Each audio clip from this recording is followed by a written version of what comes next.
తదుపరి తులారాశి. తులారాశిలో ఉండే విద్యార్థుల కనుక చూసినట్టయితే చదువులో ఒత్తిడిని తగ్గించుకోవాలి, మరింత శ్రమ పడాలి. ఉద్యోగస్తులకు మీ పనితీరుని మెరుగుపరచడం ద్వారా మంచి గుర్తింపుని పొందే అవకాశం కనబడుతోంది. వ్యాపారస్తులకు మీ యొక్క వ్యాపారంలో పోటీ పెరిగితేనే తప్ప మీకు మీరే పోటీగా భావించి అలా కాంపిటేటివ్గా ఉంటేనే తప్ప లాభాలు పొందే పరిస్థితి లేదు. అలా చేస్తే కృషితో మీరు ముందుకు వెళ్ళవలసిన పరిస్థితి వస్తుంది. పారిశ్రామిక రంగం చూసినట్టయితే కొత్త పెట్టుబడులు పెట్టడానికి ఈ రోజు అనువైన సమయము. ఆ ప్రయత్నం చేయండి. వ్యవసాయదారులకు మీకు పంటల మీద పరిజ్ఞానంతో తక్కువ ఉన్నా కానీ లేదా లోపించినా కానీ అనుభవజ్ఞుల సలహా తీసుకుని విత్తనాలు కొనే విషయంలోనూ లేదా మందులు కొనే విషయంలోనూ జాగ్రత్తలు తీసుకుని కనుక చేసినట్టయితే నష్టాలు పోయే అవకాశం లేదు. ఐటీ రంగంలో ఉన్న వారికి మానసిక ఒత్తిడి ఎక్కువ ఉంటుంది. స్ట్రెస్, టెన్షన్స్ ఎక్కువ ఉంటాయి కాబట్టి దాన్ని తగ్గించుకునే ప్రయత్నం చేయండి. చిత్ర పరిశ్రమలో ఉన్న వారికి కొంతమందికి అవకాశాలు వస్తాయి, కానీ వాళ్ళు ఈగో యాటిట్యూడ్ వల్ల వదులుకునే పరిస్థితి, తద్వారా చెడ్డు పేరుని తెచ్చుకునే పరిస్థితి గోచరిస్తోంది. కాబట్టి ఆ ప్రయత్నాలు చెయ్యకండి. రాజకీయ రంగంలో ఉన్న వారికి ప్రజల్లో మంచి పేరు ప్రఖ్యాతులు వస్తాయి. అధిష్టానం నుంచి కూడా మంచి మద్దతు లభిస్తుంది. కొత్త పదవులు చేపట్టే అవకాశం గోచరిస్తోంది. ఆరోగ్యం పట్ల చూసినట్టయితే కనుక కొంతమందికి చర్మ సంబంధిత వ్యాధులు రావడము, లైక్ సోరియాసిస్ కానీ లేదా స్కిన్ అలర్జీస్ కానీ ఇలాంటివి వచ్చే అవకాశం కనబడుతోంది. జాగ్రత్తలు తీసుకోండి. కుటుంబ పరంగా చూసినట్టయితే కుటుంబ సభ్యుల్లో సత్సంబంధాలు తొలగి మాటా పెరిగి విడిపోయే పరిస్థితి గోచరిస్తోంది. జాగ్రత్తలు తీసుకోండి. మీకు చెప్పదగిన పరిహారము కాలభైరవాష్టకం తప్పనిసరిగా చదవండి. చదివినట్టయితే సానుకూలమైన ఫలితాలు వస్తాయి. ఇది ఈ రాశి వారికి చెప్పదగిన గోచార రీత్యా ఫలితాలు, పరిహారాలు. నమస్తే. తదుపరి రాశి వృశ్చిక రాశి. ఈ రాశిలో ఉండే విద్యార్థులు నిరంతరము శ్రమ చేస్తేనే తప్ప పాస్ అవ్వలేని పరిస్థితి. ఉద్యోగస్తులు మీ యొక్క పనితీరును, మీ స్కిల్స్ ను డెవలప్ చేసుకుంటేనే కనుక ఉన్న దాంట్లోనే ఉన్నట్టుగా అయిపోతుంది తప్ప మీకు డెవలప్మెంట్ అనేది గోచరించదు. కాబట్టి మీ స్కిల్స్ ని ఎప్పటికప్పుడు ఎన్హాన్స్ చేసుకుంటూ ఉండండి. వ్యాపారస్తులకు కొన్ని ఒడిదుడుకులు, సమస్యలు వచ్చే అవకాశం ఉంది. ఈ రోజు ఎటువంటి ప్రయత్నాలు చేయకండి. గతంలో ఉన్న సమస్యలను సాల్వ్ చేసుకునే ప్రయత్నం చేయండి. అది మీ వ్యాపార సంస్థల ద్వారా కావచ్చు, మీ కింది ఉద్యోగులు కావచ్చు, లేదా మీ కాంపిటీటర్స్ వల్ల కూడా కొన్ని సమస్యలు వచ్చే అవకాశం కనబడుతోంది. పారిశ్రామిక రంగంలో ఉన్న వారికి కొత్త అభివృద్ధికి మార్గాలు అన్వేషించండి. అవి ఇంప్లిమెంట్ చేసే పరిస్థితి ఏర్పాటు చేసుకోండి. వ్యవసాయదారులకు వ్యవసాయ పనుల్లో శ్రద్ధ పెట్టి మరీ చేయాలి. వాతావరణం మీకు అనుకూలంగానే ఉంటుంది.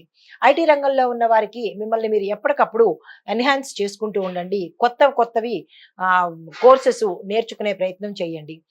చిత్ర పరిశ్రమలో ఉన్న వారికి మీకొచ్చిన అవకాశాలను తప్పనిసరిగా వినియోగించుకోండి. అది చిన్నదా పెద్దదా అనే యోచన చేయకుండా మీకు ఏ అవకాశం వస్తే ఆ అవకాశాన్ని అందిపుచ్చుకునే ప్రయత్నం చేసుకోండి. రాజకీయ రంగంలో ఉన్నవారు మీరు ఏ నిర్ణయం తీసుకున్నా ప్రజలను దృష్టిలో పెట్టి నిర్ణయం తీసుకుంటే కనుక, అంటే ప్రజల గురించి ఆలోచించి వారిని మీ దృష్టిలో పెట్టుకుని ఇటు ప్రజలకు ఇటు అధిష్టానానికి మీకు కూడా మచ్చరాని పరిస్థితిగా చూసుకుని అప్పుడు నిర్ణయాలు తీసుకున్నట్టయితే కనుక మీరు మంచి నాయకుడు అని అనిపించుకుంటారు. ఆరోగ్యపరంగా చూసినట్టయితే మానసిక ప్రశాంతత తప్పనిసరి అవసరము. చిన్న రుగ్మతలు వచ్చే అవకాశం ఉంది. జాగ్రత్తలు తీసుకోండి. దీంతో పాటుగా కుటుంబంలో పెద్ద వివాదాలు తల ఎత్తి గాలి దుమారంలాగా చిన్నగా మొదలయ్యి పెద్ద తీవ్రమైన స్థాయికి వెళ్ళే అవకాశం ఉంది. జాగ్రత్తలు తీసుకోండి. అంటే ఇది గతం నుంచే వస్తోంది, కానీ ఈ రోజు ఆల్ ఆఫ్ సడన్ గా జరిగిన ఇష్యూ అయితే కాదు. మీకు గత కొంతకాలంగా అలా జరుగుతూ ఈ రోజు విపరీత స్థాయికి వెళ్ళే అవకాశం ఉంది. కాబట్టి అది మీరు నెగ్లెక్ట్ చేయడం వల్ల ఈ విపరీత స్థాయికి చేరుకుంది. కనీసం ఈ రోజైనా మీరు జాగ్రత్తలు తీసుకొని మీ కుటుంబ పెద్దలతో చర్చలు జరిపి ఈ వివాదాలు, ఈ సమస్యలు, ఈ ఒడిదుడుకుల్ని అడ్డుకట్ట వేసే ప్రయత్నం చేయండి. అది ఏదో సిల్లీగా పోతే పోనీలే అనుకున్నట్టయితే కనుక కుటుంబాలు విచ్ఛిన్నమయ్యే పరిస్థితి కనబడుతోంది. మీకు చెప్పదగిన పరిహారము శివాలయానికి వెళ్ళి శివుడికి మీ పేర అర్చన చేయించుకోండి. మీ కుటుంబంలో ఏదైతే ఇబ్బందులు కలుగుతున్నాయో వాటిని పోవాలి అన్నట్టుగా స్వామివారికి విన్నవించుకుని అప్పుడు అభిషేకం చేసుకోండి. శక్తి ఉన్న వాళ్ళు ఏకాదశి రుద్రాభిషేకం చేయించుకున్నట్టయితే ఇలాంటి కుటుంబ సమస్యలు తీరిపోయే అవకాశం కనబడుతోంది. ఇది ఈ రాశి వారికి చెప్పదగిన గోచార రీత్యా ఫలితాలు, పరిహారాలు. తదుపరి రాశి ధనస్సు రాశి. ఈ రాశిలో ఉండే విద్యార్థులకు కృషి చేస్తే సక్సెస్ సాధిస్తారు, క్యాంపస్ల్లో సెలెక్ట్ అవుతారు, విదేశాలు వెళ్లే సూచనలు కూడా కనపడుతున్నాయి. ఉద్యోగస్తులు మీ యొక్క స్థానాల్లో మార్పులు వచ్చే అవకాశం ఉంది. అంటే ప్రమోషన్స్ తో పాటు ఇంటర్నల్ ట్రాన్స్ఫర్స్ కానీ లేదా వేరే ఊరికి ట్రాన్స్ఫర్స్ కానీ ఇలా ట్రాన్స్ఫర్స్ అవుతారు. స్థానచలనాలు ఉన్నాయి. ఆకస్మిక శుభవార్తలు వింటారు. మీ ప్యాకేజ్ కూడా పెరిగే అవకాశము, కొంతమందికి టెంపరరీ ఉద్యోగస్తులు ఎవరైనా ఉంటే కనుక వారు పర్మనెంట్ అయ్యే అవకాశము కనబడుతోంది. వ్యాపారస్తులకు చూసినట్టయితే కనుక మీరు వ్యాపార అభివృద్ధి చేయడానికి కొత్త కొత్త ప్లాన్స్ వేసుకోవాలి. నూతనంగా అంటే కొత్తగా మీరు ఏదైనా చేసినట్టయితే కనుక మీ వ్యాపార అభివృద్ధి అయ్యే అవకాశం ఉంది. పెట్టుబడులకు మంచి సమయము, వ్యాపార విస్తరణకు కూడా లేదా అనుబంధ సంస్థను స్థాపించాలన్నా కూడా ఈ రోజు చక్కని సమయము, ఆ ప్రయత్నం చేసుకోండి. పారిశ్రామికులకు బలమైన నిర్ణయాలు తీసుకోవాలి అంటే కనుక ఈ రోజు చక్కని రోజు, అస్సలు వదులుకోకండి. ఐటీ రంగంలో ఉన్న వారికి కొత్త అవకాశాలు వస్తాయి, దాన్ని తీసుకునే ప్రయత్నం చేయండి.